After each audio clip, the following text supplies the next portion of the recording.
Hello बच्चों, आज हम हिंदी में पाठ 14 मैं मक्खी हूँ इस चैप्टर को हमने आधा पढ़ लिया था। उसके अंदर चैप्टर को हमने समझा और उसके बाद जो उसके शब्दार्थ थे उनको हमने कंप्लीट किया। और होमवर्क के अंदर मैंने आपको शब्दार्थ लिखने के लिए बोला था और मक्खी का पिक्चर बनाने के लिए बोला था, जो कि काफ़ी बच्चों ने मुझे सेंड भी किया, अच्छे से बनाया भी सही। बहुत सारे बच्चों ने अभी तक मुझे सेंड नहीं किया है, किसी किसी को ड्राइंग में प्रॉब्लम आ रही है। तो इसमें आपको जैसा आता है बनाना वैसा बना के आपको मुझे सेंड करना है। तो जिसने भी अभी तक पिक्चर ड्रॉ नहीं किया है उसको अच्छे से पिक्चर बनाना है, ठीक है। आपको जैसा आता है वैसा बनाना है, किसी की भी हेल्प नहीं लेनी है, ठीक है। अगर आप बिल्कुल नहीं बनाएंगे तो आपको बनाना नहीं आएगा। तो ट्राई करना है कि खुद से पिक्चर को बनाएं, ठीक है। काफ़ी बच्चों ने अच्छे से ड्रॉ करके मुझे सेंड किया है पिक्चर और शब्दार्थ भी लिखे हैं, ठीक है। तो आज हम इसी चैप्टर के आगे जो एक्सरसाइज है उसे कंप्लीट करेंगे।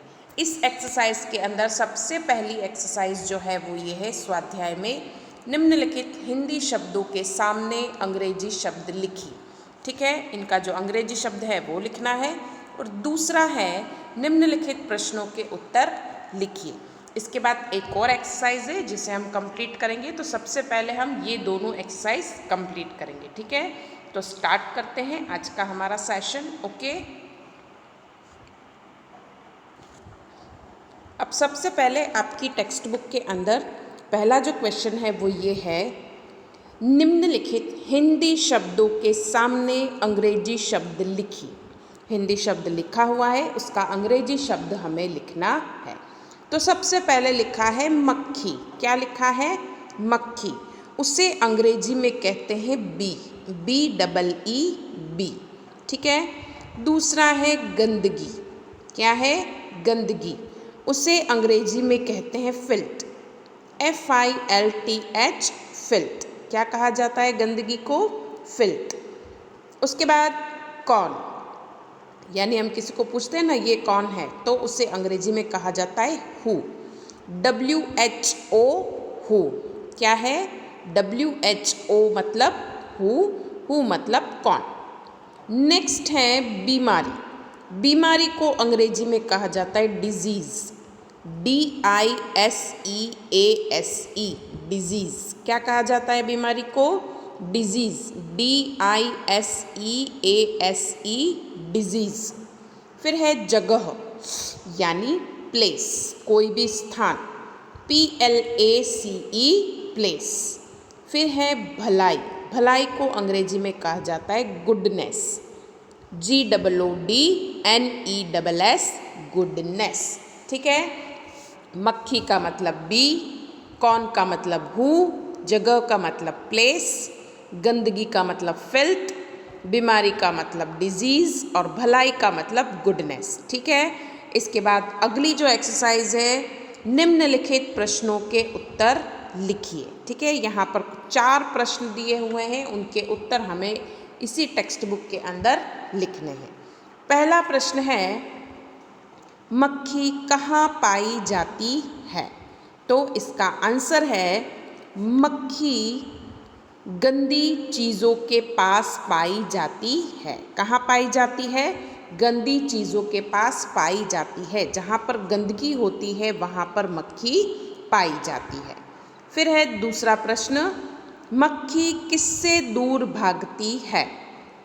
तो इसका उत्तर है मक्खी साफ सफाई से दूर भागती है।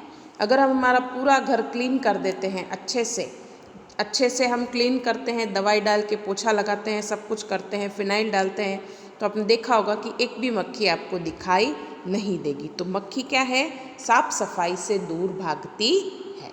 तीसरा प्रश्न है, रोगों के जंतु कहाँ रहते हैं? तो इसका उत्तर है रोगों के जंतु गंदी चीज़ों में रहते हैं। कहाँ रहते हैं? जहाँ पर गंदगी होती है वहाँ पर मक्खी रहती है और मक्खियाँ इधर से उधर जंतुओं को फैलाती है। और रोगों के जंतु कहाँ रहते हैं? गंदी चीज़ों के ऊपर रहते हैं। चौथा प्रश्न, किससे बचने में हमारी भलाई है? तो इसका आंसर है मक्खी से बचने में हमारी भलाई है। हम ट्राई करते हैं कि मक्खी हमारे आसपास ना मंडराए। अगर हमारा खाना बना हुआ है और उस पर मक्खियाँ बैठ रही है तो वो एक अच्छी बात नहीं है। तो मक्खी से बचने में ही हमारी भलाई है, क्योंकि मक्खी जितने रोग फैलाती है उतने रोग कोई और नहीं फैलाता है। तो किससे बचने में हमारी भलाई है?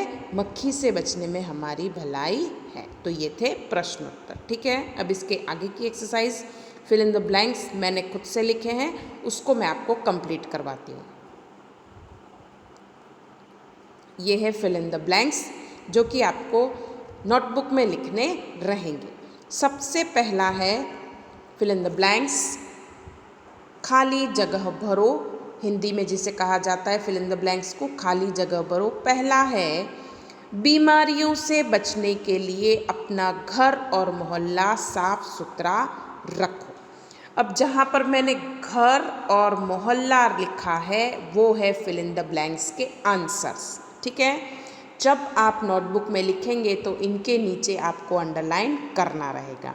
तो बीमारियों से बचने के लिए अपना घर और मोहल्ला साफ सुथरा रखो। ठीक है, नेक्स्ट है मक्खी डैश से दूर भागती है। तो इसका आंसर है सफाई। मक्खी सफाई से दूर भागती है। तीसरा प्रश्न है मक्खी को डैश चीज़ें पसंद हैं। तो मक्खी को क्या पसंद है? गंदी चीज़ें पसंद हैं। ठीक है, चौथा मक्खी रोगों के जंतु घर घर फैलाती है। तो जहाँ पर घर घर लिखा है वो फिल इन द ब्लैंक्स है, आपको भी इस तरह से अंडरलाइन करना है। नेक्स्ट है घर में साफ सफाई होगी तो डैश वहाँ नहीं आ पाएगी। ठीक है, नहीं आएगी। तो क्या नहीं आएगी? मक्खी नहीं आएगी। तो इसमें जहाँ जहाँ पर मैंने अंडरलाइन किया है आपको भी अंडरलाइन करना है। कभी भी एग्ज़ाम में इस तरह से फिल इन द ब्लैंक्स आता है तो जहाँ मैंने अंडरलाइन किया है वहाँ पर डैश आएगा, खाली जगह आपको भरनी रहेगी। तो इसका आंसर आपको याद रखना रहेगा। ठीक है, फिर से मैं एक बार ये fill in the blanks repeat कर रही हूँ कि बीमारियों से बचने के लिए अपना घर और मोहल्ला साफ सुथरा रखो। मक्खी सफाई से दूर भागती है। मक्खी को गंदी चीज़ें पसंद है। मक्खी रोगों के जंतु घर घर फैलाती है। घर में साफ सफाई होगी तो मक्खी वहाँ नहीं आएगी। इतने फिल इन द ब्लैंक्स आपको आपकी नोटबुक के अंदर लिखने हैं। अब आज आपके होमवर्क के अंदर आपको क्या करना है वो मैं आपको बता देती हूँ। सबसे पहले ये दोनों एक्सरसाइज आपको टेक्स्ट बुक में कंप्लीट करनी है। जैसे इसमें लिखी है उस तरह से आपको भी लिखना है। जब भी आप स्पेलिंग लिखें उसको एकदम क्लियर लिखें। ठीक है, और सब कुछ आपको पेंसिल से ही लिखना है, अच्छे से लिखना है ताकि समझ में आए। ठीक है, लाइन का अच्छे से इस्तेमाल करना है। ये दोनों एक्सरसाइज टेक्स्ट बुक में कंप्लीट करने के बाद आपको नोटबुक में भी लिखनी है। ठीक है, चैप्टर का नाम और नंबर आपने एक बार डाल दिया है जब आपने शब्दार्थ लिखे थे तब। अब आप उसके आगे से ही आपको कंटिन्यू करना रहेगा। ये दोनों एक्सरसाइज आपको नोटबुक में लिखनी रहेगी, प्रश्नोत्तर और ये जो ऊपर हिंदी और अंग्रेजी नाम दिए हुए हैं वो भी। उसके बाद ये वाली एक्सरसाइज भी आपको नोटबुक में लिखनी है। ये एक्सरसाइज टेक्स्ट बुक में नहीं है तो आपको नोटबुक में लिखनी है फिल इन द ब्लैंक्स डालकर। जैसे मैंने इसमें हेडिंग दी है खाली जगह भरो, तो वो लिखकर आपको नोटबुक के अंदर ये एक्सरसाइज लिखनी रहेगी। जहाँ जहाँ पर मैंने इसमें अंडरलाइन किया है वो क्या है? ब्लैंक्स हैं, लेकिन डायरेक्ट आंसर मैंने इसमें लिख दिए हैं तो आपको भी इसी तरह से लिखने हैं। जब भी एग्ज़ाम में फिल इन द ब्लैंक्स आएगा तो इस तरह से आपको खाली जगह दिखाई देगी जहाँ मैंने अंडरलाइन किया है। तो उस खाली जगह में क्या आंसर आएगा उसको आपको अच्छे से रीड करना है, लर्न करना है।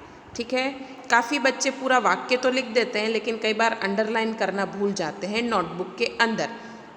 तो इस बात का ध्यान रखना है कि जब आप नोटबुक में लिखें फिल इन द ब्लैंक्स तो नीचे अंडरलाइन करना है आंसर के नीचे। तो इतना होमवर्क आपको कंप्लीट करना रहेगा। और एक बात कि काफ़ी बच्चों का अभी भी होमवर्क नहीं आ रहा है। जिनका आ रहा है उनकी बात नहीं है, लेकिन जिनका नहीं आ रहा है तो प्लीज़ टाइम से होमवर्क सेंड करिए। अभी आपकी नोटबुक्स आपके पास इतने टाइम नहीं थी, थोड़े टाइम चेकिंग के लिए यहाँ थी, तो अभी आपको जब छुट्टी मिली तब आपको ये कंप्लीट करना है, ठीक है। तो अच्छे से होमवर्क और क्लास वर्क कंप्लीट करना है। अगर कुछ समझ में नहीं आता है तो आप मुझसे पूछ सकते हैं, ठीक है। आई होप आप लोगों को मेरी बात समझ में आई होगी। धन्यवाद।